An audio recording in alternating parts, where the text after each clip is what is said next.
ನಮಸ್ಕಾರ, welcome back to my YouTube channel. So ನಾವಿವತ್ತು ಫೋಟೋಶೂಟ್ಗಂತ ಪಾರ್ಕಿಗೆ ಬಂದಿದ್ದೀವಿ. ಸೊ ನನ್ನ ಜ್ಯುವೆಲ್ರಿ, ಕಾಸ್ಟ್ಯೂಮ್ ಎಲ್ಲ ನೋಡ್ಬೋದು. ಸೊ ಇವಾಗ ಶೂಟಿಂಗ್ ಸ್ಟಾರ್ಟ್ ಆಗಿದೆ. ಇವನ್ ಒಂದು ರೀಲ್ ಮಾಡಿದ್ದೀನಿ, ಇಷ್ಟೆಲ್ಲ ಸ್ವೆಟ್ ಆಗ್ತಿದ್ದೀನಿ. So I am waiting, hope ಎಲ್ಲ ಫೋಟೋಸ್ ವಿಡಿಯೋಸ್ ಚಂದ ಬರಲಿ ಅಂತ. ಸೊ ಪಾರ್ಕ್ ತೋರಿಸ್ತೀನಿ, ಬನ್ನಿ ಗಾಯ್ಸ್.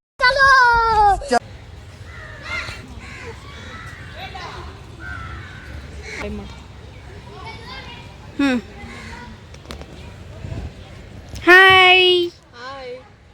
ಸೊ ಇದೇ ಪಾರ್ಕ್, ಇಷ್ಟೆಲ್ಲ ಚೆನ್ನಾಗಿದೆ. ಬಟ್ ಏನಕ್ಕೋ ಇವತ್ತೇ ಫೋಟೋಸ್ ಅಷ್ಟು ಚಂದ ಬರ್ತಿಲ್ಲ. ಸ್ವಲ್ಪ ಇನ್ನೂ ಮುಂಚೆ ಬರಬೇಕು ಇತ್ತು ಅನಿಸುತ್ತೆ, ಫುಲ್ ಬೆಳಕಲ್ಲಿ ಇನ್ನೂ ಚೆನ್ನಾಗಿ ಬರೋದು ಅಂತ.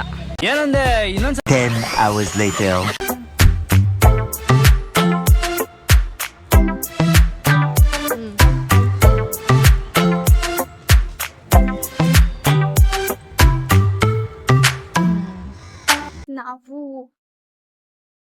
ಶೂಟ್ ಮುಗಿಸ್ಕೊಂಡು ಮನೆಗೆ ಹೋಗ್ತಿದೀವಿ. ಏನ್ ಅನ್ನಿಸ್ತು ಮಮ್ಮಿ, ಕಾಂಟೆಂಟ್ ಕ್ರಿಯೇಷನ್ ಈಸಿನಾ ಹಾರ್ಡ? ತುಂಬಾ ಹಾರ್ಡ್, ತುಂಬಾ ಹಾರ್ಡ್. ಒಂದೇ ವಿಡಿಯೋನ 8-9 ಸಲ ಟೇಕ್ ತಗೊಂಡು ಮಿಸ್ಟೇಕ್ ಮಾಡ್ಕೊಂಡು, ಯಪ್ಪ ಇಷ್ಟ ಒಂದ್ ರೀಲ್ಸ್ 30 ಸೆಕೆಂಡ್ ರೀಲ್ಸ್ ಇಂದ ಇಷ್ಟೊಂದು ಕಷ್ಟ ಇರುತ್ತೆ ನಂಗೆ ಇವತ್ತೇ ಗೊತ್ತಾಗಿರೋದು. ಆಕ್ಚುಲಿ ತುಂಬಾ ಹಾರ್ಡ್. Hi guys. ಸೊ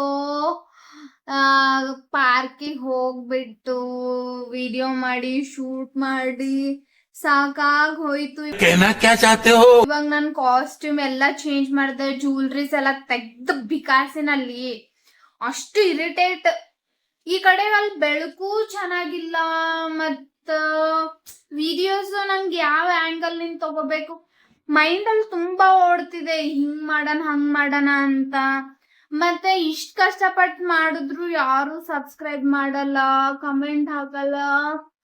ಮತ್ತೆ ನಾನು ಬೆಳೆಯಕ್ ಆಗುತ್ತಾ, ಕಾಂಟೆಂಟ್ ಕ್ರಿಯೇಷನ್ ಆಗುತ್ತಾ ಅಂತ 1 ಮಂತ್ ಅಲ್ಲೇ ಅನ್ಸೋ ತರ ಆ ರೇಂಜಿಗೆ ಆಗ್ಬಿಟ್ಟೈತಿ. ಸೊ ಫೈನಲಿ ನಾನು ಮನೆಗೆ ಬಂದಿದ್ದೀನಿ, ಎಲ್ಲ ವಿಡಿಯೋಸ್ ಆಗಿದೆ. ಸೊ ನಾನು ಬೆಸ್ಟ್ ಕೊಟ್ಟು ನಾನು ಎಲ್ಲಾನು ಎಡಿಟ್ ಮಾಡ್ತೀನಿ, ಅಪ್ಲೋಡ್ ಮಾಡ್ತೀನಿ. So stay tune. ನನ್ನ ಕಡೆಯಿಂದ ಎಷ್ಟಾಗುತ್ತೆ ಅಷ್ಟು 100% ನಾನು ಕಾಂಟೆಂಟ್ ಕ್ರಿಯೇಷನಿಗೆ ಕೊಡ್ತೀನಿ. ನಾನು ಫ್ರೀ ಇದ್ದ ಟೈಮಲ್ಲೆಲ್ಲ ಸ್ಯಾಟರ್ಡೆ ಸಂಡೇ ನನ್ನ ಕಡೆಯಿಂದ ಬೆಸ್ಟ್ ಕೊಡ್ತೀನಿ. ಸೊ ಇವಾಗ ನಾನು ಟೀ ಕುಡಿತೀನಿ, ತುಂಬಾ ಸುಸ್ತಾಗ್ಬಿಟ್ಟಿದೆ. ಸೊ ಕುಡಿದ್ಬಿಟ್ಟು ಈ ವ್ಲಾಗ್ ನ ಇಲ್ಲೇ ಎಂಡ್ ಮಾಡ್ತೀನಿ.